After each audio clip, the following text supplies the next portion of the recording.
Even though I primarily talk about video games and movies on my channel, I do watch quite a bit of TV as well. And today, I'm going to be talking about the defining show of my childhood, Ben 10.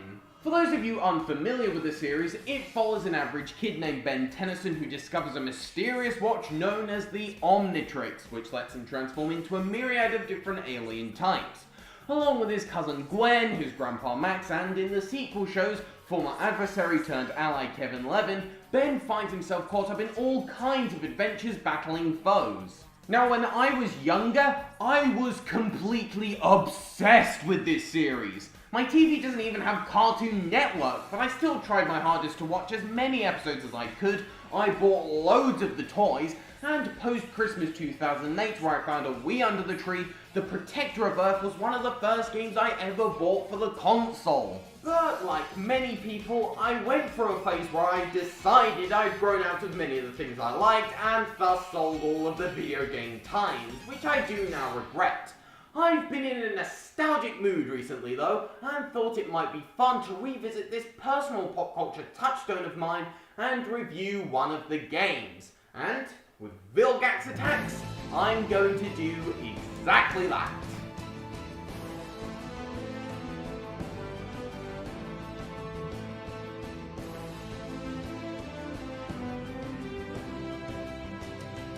The titular or subtitular character is Vilgax, the show's big baddie. He's an alien bent on defeating Ben Tennyson and world domination. And the game begins with him attempting the latter, thus meaning a teenage Ben, Gwen and Kevin are on the scene to save the day. But they might be too late. Time traveler Professor Paradox teleports them back to before Vilgax and his army began their invasion, and with a message from Grandpa Max leading them towards some alien tech, our heroes embark on an adventure across the universe to destroy the technology that would otherwise aid Vilgax in his evil plot. Well, that's all there really is to the story. It's little more than an objective, but if Mario could do that for over 30 years, I don't see no reason why Ben 10 can't either. It's got the odd funny line here and there, and having been away from this series for a good few years now, there were plenty of instances where I'd go, "Eat shit!" or "Holy crap, I forgot about you guys!" with the odd "What the hell, I don't remember you!" And... wait, who was this again? Devoid, Dr. Animo. Oh my god! There were a few moments that put a nostalgic grin on my face as well, so the story does have some good elements to it. But with a basic plot like this, it's the presentation that can really help elevate it.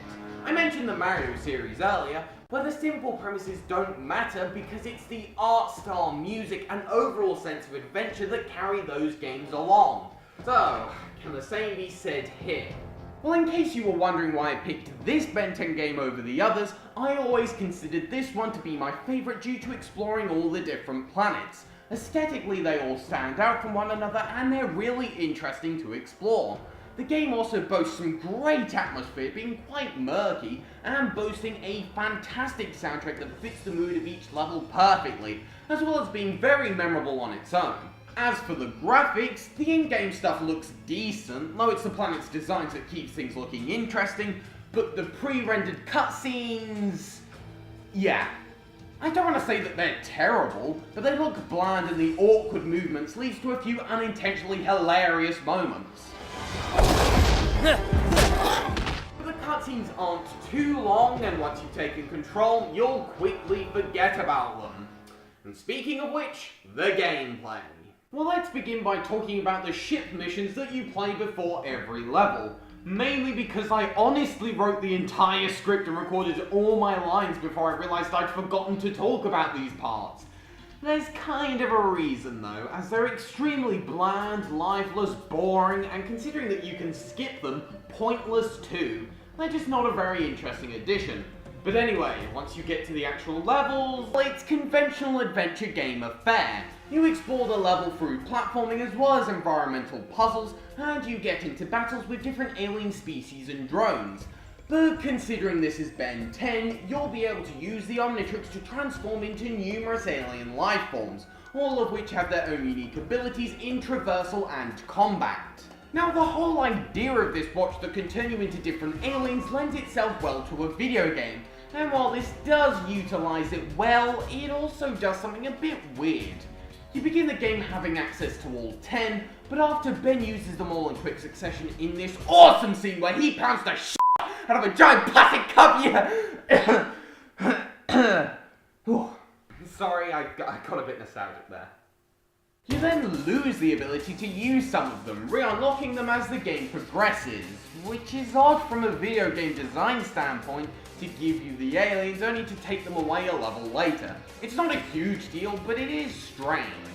But as for the aliens themselves, they're a lot of fun to play as. The combat when judged on its own isn't really anything to write home about, but trying out all the different combos for each alien is really enjoyable, and the moves feel satisfying to use. Even just playing as Ben in the fights is fun because he can actually hold his own. Admittedly, had there been more combat, I would say that the camera might become a bit annoying after a while, but surprisingly for a game like this, there aren't that many fights.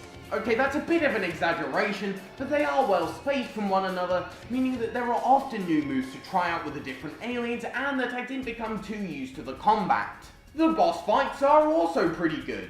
Some of them can get decently challenging, but not to the point of frustration, and because of the variety in attacks due to the aliens, you'll find yourself changing from one to another mid-battle fairly regularly, which helps to aid the lack of repetition. If you were to become too accustomed to battling enemies, then maybe issues like the aforementioned camera and the lack of a lock-on might become more noticeable, and even the combos come down to mashing a few buttons, but because they're not amazingly prevalent, I found the combat to be simple, but good old-fashioned, punchy fun. When you're not busy plowing your way through the many droids and aliens, you'll be making your way through the planet, coming across numerous obstacles along the way. Once again, the aliens are put to good use, all of them having their benefits, whether it be to remove things blocking your way, activating extra routes, gliding across dangerous ravines, and there's even some fun variants of already existing games. The platforming on its own is okay, with the occasional finicky section, though it was funny to be reminded of a time when I thought the Z button was the standard for jumping controls on the Wii, but the levels that you'll be platforming in are decently creative, keeping things interesting. And the environmental puzzles, while they're not hard, can require a small amount of brain power and are just a good way to constantly stay engaged with this world. The game really excels at variety, because while these gameplay styles on their own wouldn't really be anything that great, they complement each other very well as you weave in and out of fighting enemies and exploring these planets in imaginative ways. The game isn't particularly challenging, with a few exceptions and a couple of accidental deaths, nor is it that long. It took me around 4.5 hours to finish, but it wasn't a problem because I was having fun for every second of that duration. And I'm not being ironic here, but this game is actually really enjoyable. In terms of nostalgic tie-ins from my past, I'd put this up there with the Scooby-Doo games. This was a short, sweet, varied little adventure that served as a great way to be reintroduced into the Ben 10 universe, and I'm glad that it mostly holds up. Maybe if I wasn't as big a fan of this series, then I might be a bit harsh on some of my complaints and the occasional glitch.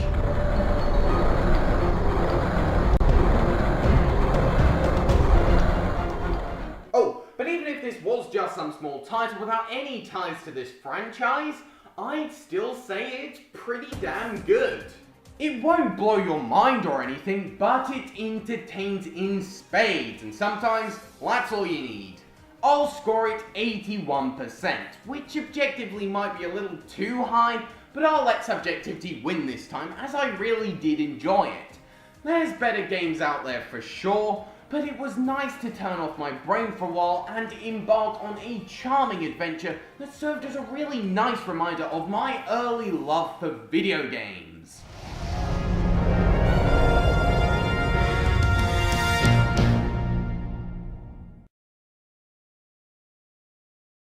There's some big trouble brewing out there, Ben, and I've got to find out what it is. I may need 61.